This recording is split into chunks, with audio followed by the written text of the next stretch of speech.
내가 뱉은 말들이 내 삶을 만들어간다는 사실을 그때는 몰랐습니다. 안녕하세요. 오늘 여러분과 나누고 싶은 이야기는 한 사람의 입술에서 나오는 말들이 어떻게 그의 인생을 완전히 바꿔놓았는지에 관한 이야기입니다. 주인공의 이름은 지우입니다. 32살의 평범한 직장인이었던 그녀에게 일어난 놀라운 변화의 이야기를 들려드리겠습니다. 비가 부슬부슬 내리는 어느 월요일 아침, 지우는 버스 정류장에서 휴대폰으로 친구와 통화를 하고 있었습니다. 회색빛 하늘만큼이나 우울한 목소리로 그녀는 말했습니다. 아, 정말 내 인생 왜 이럴까? 매일 똑같은 일상의 반복이야. 회사 가서 상사한테 혼나고 집에 와서 또 혼자 밥 먹고 이런 식으로 살면 뭐가 달라질까 싶어. 친구가 위로의 말을 건네자 지우는 더욱 격해진 목소리로 대답했습니다. 위로는 고마운데 현실은 그렇지 않잖아. 나는 원래 이런 운명인가 봐. 좋은 일은 나한테 일어날 리 없어. 다른 사람들은 다 잘 사는 것 같은데 나만 이래. 버스가 도착했지만 지우의 부정적인 독백은 계속되었습니다. 버스 안에서도 회사에 도착해서도 점심시간에도 그녀의 입에서는 끊임없이 부정적인 말들이 쏟아져 나왔습니다. 오늘도 망할 것 같네. 나는 안 될 거야. 어차피 실패할 텐데. 며칠 후 지우는 교회에서 만난 선배 하은과 카페에서 만났습니다. 따뜻한 아메리카노 한 잔을 앞에 두고 지우는 또다시 자신의 불만을 쏟아내기 시작했습니다. 언니, 요즘 정말 힘들어요. 뭐 하나 제대로 되는 게 없어요. 프로젝트는 계속 엎어지고 상사는 저만 미워하는 것 같고 교회 봉사도 잘 안 되고. 하은은 지우의 말을 조용히 듣다가 부드럽게 말했습니다. 지우야, 내가 지금 뭐라고 말하고 있는지 들어보니까 참 안타까워. 왜요? 사실대로 말하는 건데요. 그런데 내가 말하는 사실들이 정말 진짜 사실일까? 성경에서 말하는 진리와는 다른 것 같은데. 지우는 잠시 멈칫했습니다. 하은 언니의 말이 무슨 뜻인지 이해할 수 없었습니다. 며칠이 지나고 지우는 집에서 혼자 성경을 읽고 있었습니다. 새벽 5시, 아직 세상이 잠들어 있는 고요한 시간이었습니다. 그때 고린도후서 4장 13절 말씀이 그녀의 눈에 들어왔습니다. 내가 믿었으므로 말하였노라 한 것 같이 우리가 같은 믿음의 영을 가졌으니 우리도 믿음으로 또한 말하노라. 갑자기 지우의 마음에 깨달음이 왔습니다. 지난 몇 년간 자신이 얼마나 많은 부정적인 말들을 뱉어왔는지, 그리고 그 말들이 실제로 자신의 삶에 어떤 영향을 미쳤는지 생각해보게 되었습니다.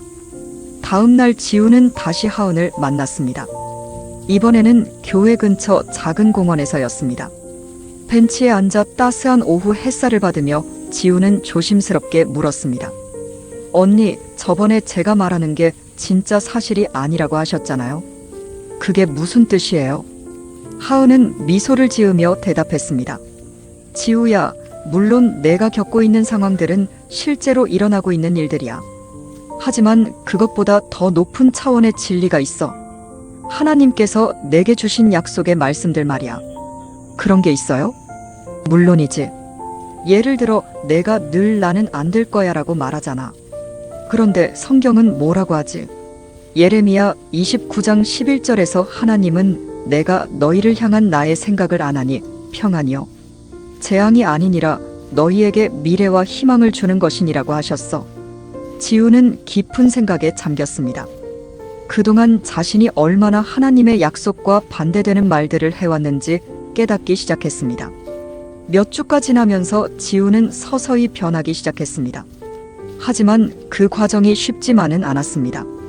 어느 날 아침 또다시 회사에서 어려운 일이 생겼을 때 지우는 습관적으로 부정적인 말을 하려다가 멈춰섰습니다. 회사 복도에서 동료와 마주쳤을 때였습니다. 지우씨, 팀장이 화내던데 괜찮아요? 아, 그게. 지우는 잠시 말을 멈췄습니다. 평소라면 또 혼났어요. 저는 맨날 이래요라고 말했을 텐데 이번에는 다르게 말해보고 싶었습니다. 힘든 상황이긴 하지만 하나님께서 이 문제도 해결해 주실 거라고 믿어요. 동료는 의외라는 표정을 지었지만 지우는 자신의 말에서 이전과 다른 힘을 느꼈습니다. 변화의 전환점은 어느 주일 새벽 예배 시간에 찾아왔습니다. 지우는 교회 맨 앞자리에 앉아 간절히 기도하고 있었습니다. 그때 목사님이 설교 중에 이런 말씀을 하셨습니다.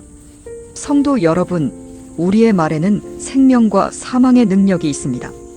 잠언 18장 21절 말씀처럼 말이죠.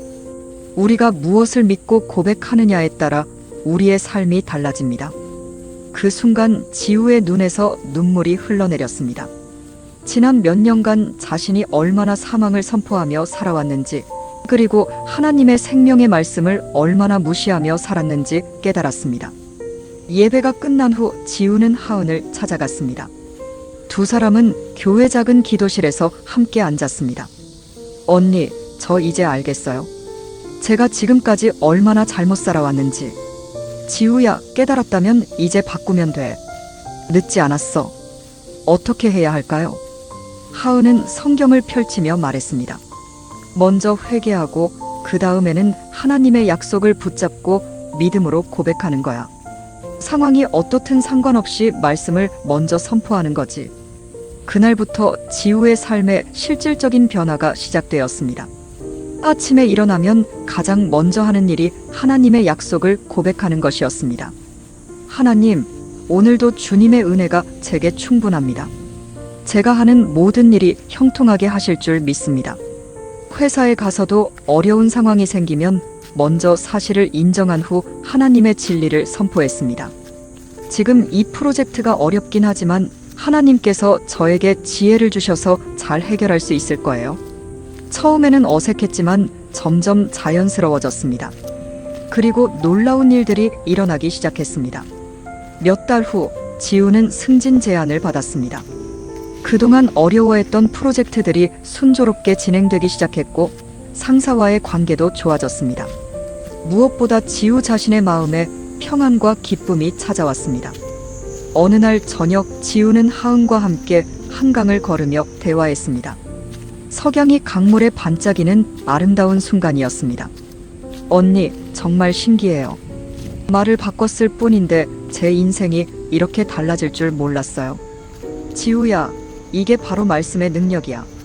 하나님의 약속은 살아있고 운동력이 있어서 우리 삶을 실제로 변화시켜. 그런데 가끔 여전히 부정적인 생각이 들 때가 있어요. 그럴 때마다 다시 말씀으로 돌아가면 돼. 완벽할 필요는 없어. 다만 계속 말씀 편에 서려고 노력하는 게 중요해. 지우는 고개를 끄덕였습니다. 이제 그녀는 자신의 입술이 얼마나 소중한 도구인지 알았습니다. 그것은 단순히 소통의 도구가 아니라 하나님의 창조적 능력을 이 땅에 풀어놓는 통로였습니다. 그로부터 1년이 지났습니다. 지우는 이제 완전히 달라진 사람이 되었습니다. 여전히 어려운 상황들이 생기지만 그녀는 더 이상 그 상황에 지배받지 않습니다. 대신 하나님의 약속을 붙잡고 믿음으로 고백합니다. 최근에는 교회에서 새신자들을 위한 말씀 고백 모임을 인도하고 있습니다. 과거의 자신처럼 부정적인 말의 습관에 갇혀 있는 사람들에게 말씀의 능력을 나누어주고 있습니다. 어느 날 한 새신자가 지우에게 물었습니다. 선생님, 정말 말만 바꿔도 인생이 바뀌나요? 지우는 따뜻한 미소를 지으며 대답했습니다. 단순히 말만 바꾸는 게 아니에요. 하나님의 약속을 진심으로 믿고 그 믿음을 고백하는 거죠. 그러면 하나님께서 그 고백을 통해 놀라운 일들을 행하세요. 사람이 마음으로 믿어 의에 이르고 입으로 시인하여 구원에 이르느니라. -롬 1010. 지우의 이야기는 여기서 끝났지만 하나님의 사랑은 계속되고 있습니다. 다음 주인공은 어쩌면 당신일지도 모릅니다.